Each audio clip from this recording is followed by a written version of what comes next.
తెర మీదకు వస్తున్నటువంటి అంశం ప్రత్యేక హోదాకి సంబంధించినటువంటి అంశం.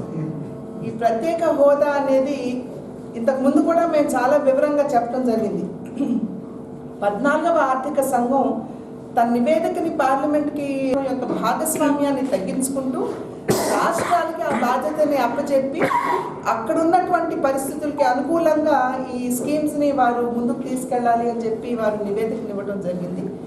ఈ నేపథ్యంలో ప్రత్యేక హోదాకి ఆ పదానికి అర్థం లేదు అని చెప్పి 14వ ఆర్థిక సంఘం ఇచ్చినటువంటి నివేదికని పార్లమెంట్ ఆమోదించడం జరిగింది.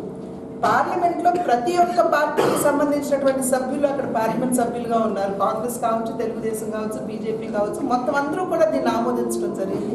హోదా అన్నది ఇక మున్ముందు ఏ రాష్ట్రానికి ఇవ్వద్దు అనేటువంటి నిర్ణయం కూడా అనేటువంటి సూచన కూడా 14వ ఆర్థిక సంఘం ఇచ్చినటువంటి సందర్భంలోనే దాన్ని స్వీకరించడం జరిగింది. ఇంతకు ముందు ఏవైతే రాష్ట్రాలు ఈ ప్రత్యేక హోదాని అనుభవిస్తున్నారో వాటిని కూడా 2017 మార్చి నుండి వాటిని కూడా తొలగించడం జరుగుతుంది. కాబట్టి అసలు ఇప్పుడు ప్రత్యేక హోదాకి నిజంగా చెప్పాలంటే అర్థం లేదు. అయినప్పటికీ కూడా ప్రజలు ముందు తెలుసుకోవాల్సినటువంటి విషయం అసలు ప్రత్యేక హోదా కింద వచ్చేటువంటి వెసులుబాట్లు ఏమిటి అనేటువంటి విషయం ప్రజలు తెలుసుకోవాల్సినటువంటి అవసరం ఉంది.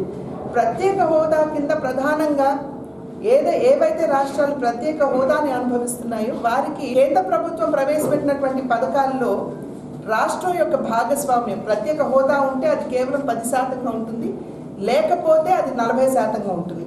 మిగిలిన 90%, 60% కేంద్ర ప్రభుత్వం భరిస్తుంది.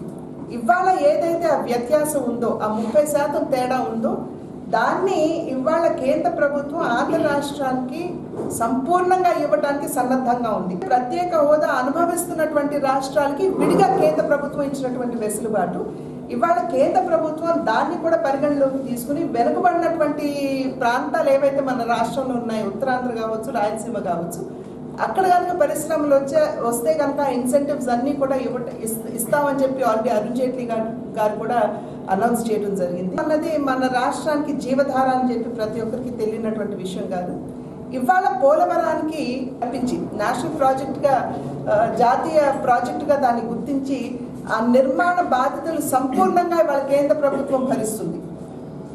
అంటే ఇంతకుముందు ఒకవేళ అది నేషనల్ ప్రాజెక్ట్ అయినప్పటికీ కూడా రాష్ట్ర ప్రభుత్వం కొంతమేరకు దాంట్లో డబ్బులు పెట్టవలసినటువంటి అవసరం ఉంది. కానీ దాన్ని కూడా మాఫీ చేసి సంపూర్ణంగా బాధ్యతలు ఇవాళ కేంద్ర ప్రభుత్వం భరిస్తుంది.